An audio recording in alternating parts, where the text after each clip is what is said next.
जय हिंद बच्चों, कैसे हो? उम्मीद करते हैं आप लोग अच्छे होंगे। प्यारे बच्चों, आज का क्लास लेकर फिर आप सबके बीच उपस्थित हो गए हैं। आज के क्लास में हम लोग अध्ययन करने वाले हैं योनि के बारे में। योनि क्या होता है, इसकी परिभाषा क्या है, इसके अंतर्गत हाइमन क्या होता है, योनि का कार्य क्या है, पूरी जानकारी आज के क्लास में देने वाले हैं। क्लास के अंत तक बने रहिएगा।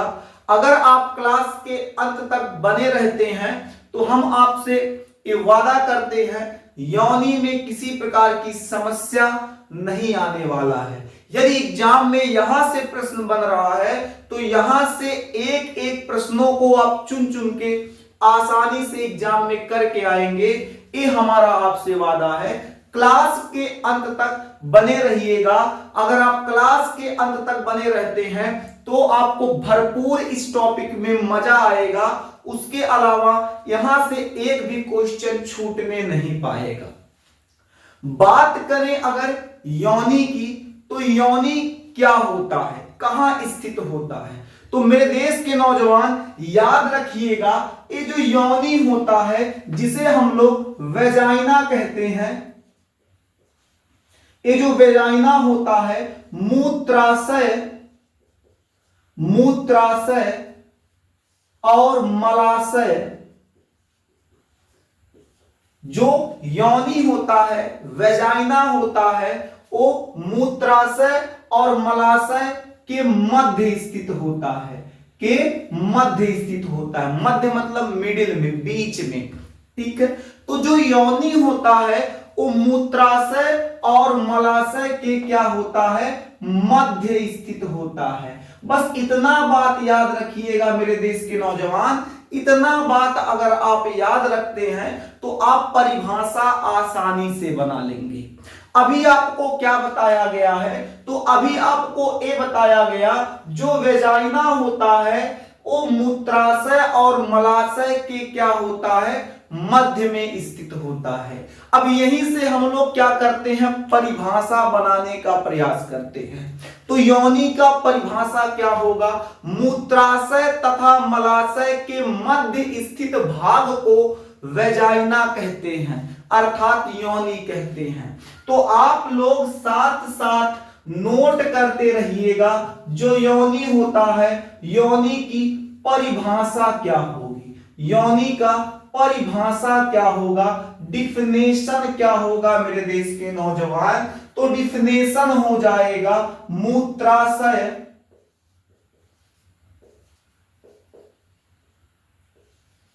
तथा मलाशय, मूत्राशय तथा मलाशय के मध्य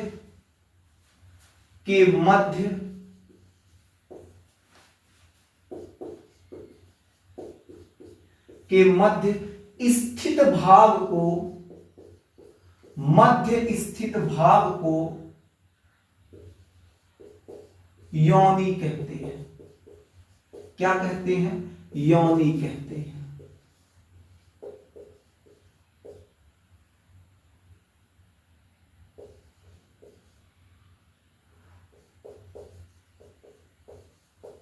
याद हो जाए, भूलेंगे नहीं ना, याद रखेंगे। योनि क्या हो जाएगा, मूत्राशय तथा मलाशय के मध्य स्थित भाग को योनि कहा जाता है। क्या कहा जाता है, योनि। अब ये जो योनि होता है अलग अलग मादाओं में इसकी जो साइज होती है वो अलग अलग होती है। कुछ मादाओं में इसकी साइज 7.5 सेंटीमीटर के आसपास होगी, कुछ मादाओं में उससे ज्यादा, कुछ मादाओं में 10 सेंटीमीटर के आसपास होती है। यानी अगर बात करें इस योनि यानी वेजाइना के साइज की, बात करें वेजाइना के साइज की, तो इसकी साइज यानी इसका आकार क्या होने वाला है, तो इसका साइज जो होता है 7.5 सेंटीमीटर से 10 सेंटीमीटर के मध्य, 7.5 हो सकता है, 8 हो सकता है, 9 हो सकता है, 9.5 हो सकता है, 10 के आसपास हो सकता है। अलग अलग मादाओं में इसकी जो साइज होती है वो अलग अलग होती है मेरे देश के अच्छे बच्चे। तो इतना बात याद रखिएगा। क्या याद रखेंगे? जो योनि होता है, योनि का जो साइज होगा कितना होगा? 7.5 सेंटीमीटर से 10 सेंटीमीटर के मध्य होता है योनि का साइज। अगर बात करें योनि में, तो योनि जो होता है कहां पर स्थित होता है? तो योनि जो होता है ग्रीवा के ठीक नीचे स्थित होता है। तो योनि कहां स्थित होता है जी? ये जो योनि होता है, योनि जो होता है कहां स्थित होता है? तो ग्रीवा के ठीक नीचे। योनि कहां स्थित होगा? ग्रीवा के ठीक नीचे। ये जो ग्रीवा होता है, ग्रीवा के ठीक नीचे योनि स्थित होता है।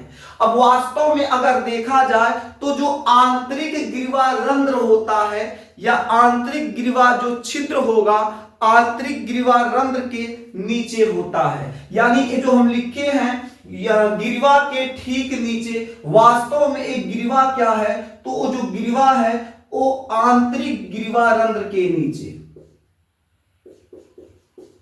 आंतरिक ग्रीवा रंध्र, ठीक है, कहां पाया जाता है? आंतरिक ग्रीवा रंध्र। तो याद रखिएगा योनि आंतरिक ग्रीवा रंध्र के नीचे स्थित होता है। आंतरिक ग्रीवा रंध्र जो होता है ग्रीवा का एक भाग होता है।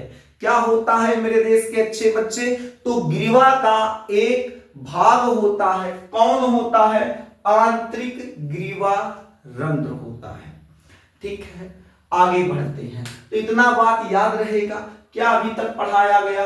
मूत्राशय तथा मलाशय के मध्य स्थित भाग को योनि कहा जाता है। योनि की जो साइज होने वाली है 7.5 सेंटीमीटर से 10 सेंटीमीटर होता है। योनि जो होता है ग्रीवा के ठीक नीचे स्थित होता है। वास्तव में ये जो ग्रीवा होती है ग्रीवा का एक भाग होता है जिसे हम लोग आंतरिक ग्रीवा रंध्र कहते हैं। आंतरिक ग्रीवा रंध्र के ठीक नीचे स्थित होती है। अब एक बात और याद रखिएगा। क्या याद रखेंगे? योनि जो होती है, वेजाइना लिख दे। ये जो योनि होती है ये अत्यधिक चिपचिपी होती है।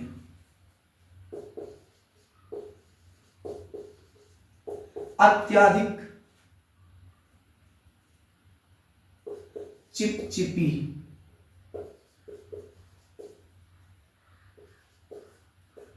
अत्यधिक चिपचिपी होती है। यानी जो वेजाइना होता है मेरे देश के अच्छे बच्चे, वो क्या होता है? अत्यधिक चिपचिपी होती है। क्यों होती है? क्योंकि जो वेजाइना होता है इसके अंतर्गत श्लेष्मा पाया जाता है। तो क्यों चिपचिपा होता है? क्योंकि इसके अंदर क्या पाया जाता है? श्लेष्मा उपस्थित होता है। इस श्लेष्मा के कारण ही जो योनि होता है अत्यधिक चिपचिपा होता है। इसके अलावा जो वेजाइना होता है, योनि जो होता है वो क्या करता है? जन्मनाल बनाता है। जन्मनाल, जन्मनाल। अब कहेंगे जन्मनाल क्या है? अब आपके मन में प्रश्न उठेगा जन्मनाल क्या है? जन्मनाल का मतलब होता है जो बच्चा होता है जिस रास्ते से बाहर निकलता है, जो बच्चा गर्भाशय में पल रहा है प्रसव के समय, वो जिस रास्ते से बाहर निकलेगा उस रास्ते को नाल बोलते हैं। तो किस रास्ते से निकलेगा? जो वेजाइना होगा उसी रास्ते से तो बच्चा बाहर निकलेगा। तो वही जो रास्ता है उसी को हम लोग क्या कहेंगे? जन्मनाल कहेंगे। यानी जो योनि होता है जन्मनाल बनाता है। लेकिन बाबू कंडीशन है, कंडीशन क्या है, ये जो जन्मनाल बनाता है वास्तव में सामान्य प्रसव के समय जो ऑपरेशन से डिलीवरी किया जाता है उस समय नहीं बनाएगा, बल्कि नॉर्मल डिलीवरी सामान्य प्रसव के समय ही एक जन्मनाल बनाता है। तो जन्मनाल में याद रखिएगा कब जन्मनाल बनाएगा, सामान्य प्रसव के समय, सामान्य प्रसव के समय, सामान्य प्रसव के समय क्या करता है, जन्मनाल बनाता है। यानी सामान्य प्रसव के समय बच्चा जो होगा वो वेजाइना के रास्ते से बाहर आएगा। किसके रास्ते से बाहर आता है, वेजाइना के रास्ते से, यानी योनि के रास्ते से बच्चा क्या करता है, बाहर आता है। यानी सामान्य प्रसव के समय क्या होता है, जो सामान्य प्रसव होता है इसका मतलब ये है जो बच्चा होगा नॉर्मल डिलीवरी के समय इसी जन्मनाल से यानी योनि से बाहर निकलेगा। ऑपरेशन यहां नहीं है, ऑपरेशन वाला हिसाब किताब इसमें नहीं आएगा, ठीक है ना। आगे देखते हैं। क्या इतना बात आपको पता हो गया, क्या वेजाइना अत्यधिक क्या होता है, चिपचिपा होता है। क्यों होता है, क्योंकि उसमें अत्यधिक मात्रा में श्लेष्मा उपस्थित होता है। जो योनि होता है वो जन्मनाल बनाता है। कब बनाता है, सामान्य प्रसव के समय बनाता है। अब अगर बात करें योनि की, तो जो योनि होता है सबसे अहम चीज, योनि मादा का मैथुनांग होता है। यानी मादा जो होगी सेक्सुअल रिलेशन इसी के थ्रू बनाएगी। यानी मादा में मैथुनांग कौन होता है, तो योनि होता है। इस बात को भी याद रखिएगा, नोट कर लीजिएगा। क्या नोट करेंगे, जो मैथुनांग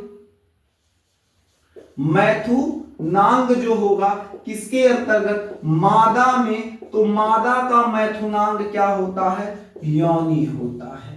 क्या होता है मेरे देश के अच्छे बच्चे, तो योनि जो होता है मादा का मैथुनांग होता है। और योनि का जो मुख होता है, अब ध्यान से समझिएगा, योनि का जो मुख होता है उस मुख पर एक पर्दा पाया जाता है। योनि के मुख पर एक पर्दा पाया जाता है, उस पर्दे को योनि चछद यानी हाइमन झिल्ली बोलते हैं। इस हाइमन झिल्ली में छोटा सा रंध्र पाया जाता है, उस रंध्र के रास्ते से रज बाहर आते हैं। यानी जो हाइमन झिल्ली होगी, हाइमन झिल्ली में छोटा सा छिद्र पाया जाएगा। उन छिद्रों की सहायता से क्या होंगे, जो रज होंगे, मासिक धर्म के समय जो ब्लीडिंग होता है उस ब्लीडिंग को हम लोग रज कहते हैं। जो रज होगा क्या होगा, उसी छिद्र के रास्ते से बाहर आएगा। तो इस पॉइंट को भी मेरे देश के अच्छे बच्चे नोट कर लीजिएगा। क्या नोट करेंगे, मादा योनि के मुख पर, मादा योनि के मुख पर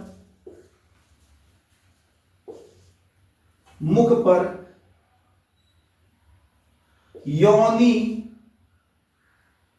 या मादा योनि के मुख पर एक झिल्ली पाई जाती है, एक झिल्ली पाई जाती है, एक झिल्ली पाई जाती है, जिसे हम लोग क्या कहते हैं, जिसे हम लोग योनि चछद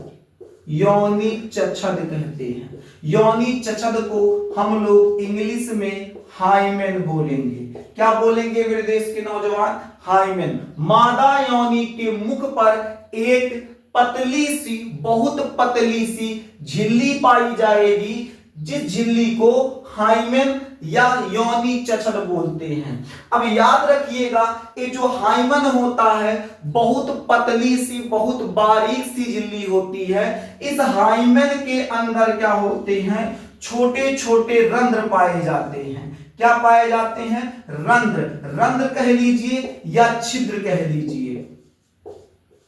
इसके अंदर छोटे छोटे रंध्र पाए जाएंगे, छिद्र पाए जाएंगे। इस रंध्र से रज बाहर निकलता है। तो रज क्या होता है, अभी थोड़ी देर पहले आपको बताए थे। रज क्या होता है मेरे देश के नौजवान, तो रज ए होगा जो हाइमेन होगा, हाइमेन के अंदर जो छिद्र पाया जाएगा उस रास्ते से रज बाहर निकलते हैं। रज क्या होता है, जब मासिक धर्म आता है तो उस समय ब्लीडिंग होता है। क्या होता है, ब्लीडिंग होता है।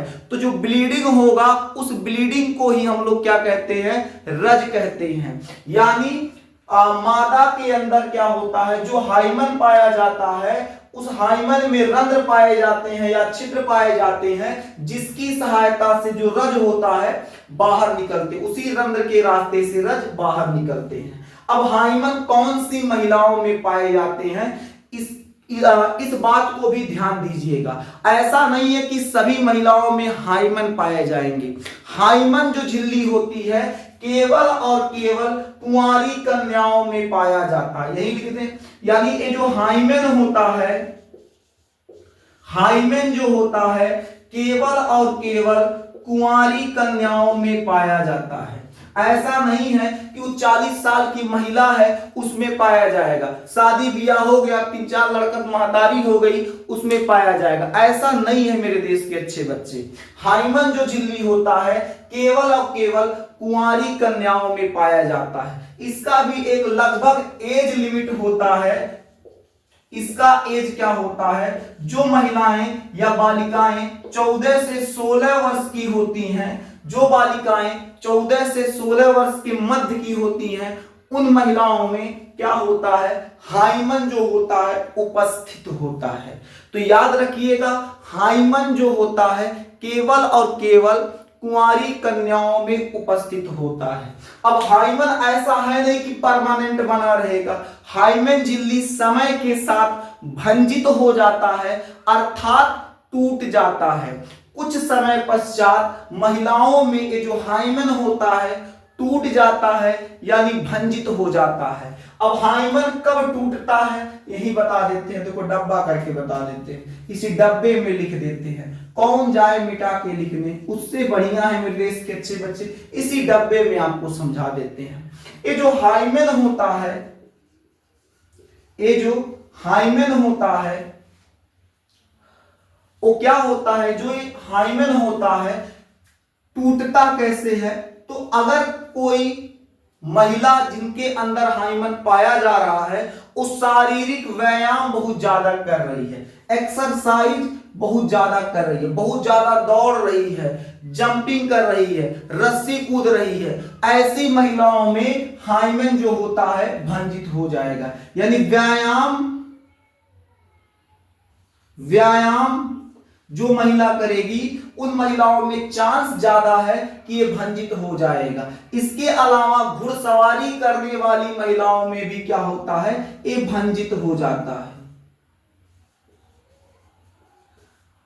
साइकिलिंग अगर कोई करेगा, साइकिल चलाएगा, ठीक है, चलाएगा नहीं चलाएगी, अगर कोई महिला साइकिल चलाती है, बहुत ज्यादा चलाती है, तो उसमें भी चांस बनता है कि भंजित हो जाए। बार बार बहुत अधिक, किसी का मकान 4 मंजिला ऊपर है, अब नीचे से 4 मंजिला जा रही है, आ रही है, जा रही है, आ रही है, बार बार एक क्रिया हो रहा है, तो शायद तब भी भंजित हो जाए। यानी इसके भंजित होने के ऐसे कई कारण हैं जिसकी वजह से क्या होता है, ये भंजित हो जाता है। अगर हाइमन कभी कभी क्या होता है, ये लैंगिक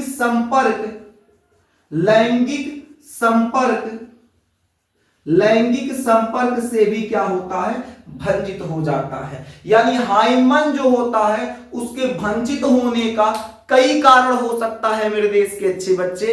पहला जो कारण हो जाएगा, व्यायाम हो जाएगा, रस्सी कूदेगी, जंप करेगी, इसके अलावा और तमाम प्रकार के व्यायाम होते हैं जिससे क्या होता है, उसके ऊपर प्रेशर पड़ेगा तो भंजित हो जाएगा। साइकिलिंग करेगी, भंजित हो जाएगा, घुड़सवारी करेगी, भंजित हो जाएगा। गांव की महिलाएं होती है, दही के बांध के एकदम जबरदस्त बोझा हो जाए, लेके दौड़ते दौड़ते आके पटक देती है तो भंजित हो जाता है। तो इसके अलावा लैंगिक संपर्क से भी भंजित हो जाता है। ऐसे कई कारण हैं जिससे क्या हो जाता है, एक हाइमन जो हो जाता है भंजित हो जाता है। हमारे समाज में हाइमन को लेकर बहुत बड़ा अपवाद चलता है। अपवाद ये है कि अगर किसी महिला में हाइमन पाया जाता है तो अगर किसी महिला में हाइमेन पाया जाता है तो उसको हम लोग अलग श्रेणी में रखते हैं कि महिला में क्या है, ये महिला का कोई सेक्सुअल इंटरकोर्स नहीं है। ऐसा नहीं है मेरे देश के नौजवान, ऐसा बिल्कुल भी नहीं। ये समाज में एक मानसिक रोग है, ये समाज में क्या है, एक मानसिक रोग है। समय के साथ हाइमेन आपको बता दिया गया है ये भंजित हो जाता है। तो मानसिक रोग जो होता है इसको ना पाले, ऐसा मस्तिष्क में बिल्कुल ना रखें कि इस पे क्या होता, इस पे डिपेंड रहे। तो पहले के जब बाल विवाह चलता था उस समय क्या होता था, हाइमेन पाया जाता था। उस समय क्या होता था, 12 से 14 वर्ष में गौना हो जाता था। उस समय क्या होता था, तो हाइमेन उपस्थित रहता था। 12 वर्ष में गौना हो जाएगा, या उम्र में 12 वर्ष में गौना करा रहे, तुम 14 वर्ष में करा लो गौना, FIR हो जाएगा, तुरंत जेल में काटोगे, जेल में बियाह मनाना अपना। तो कहने का मतलब क्या होता है,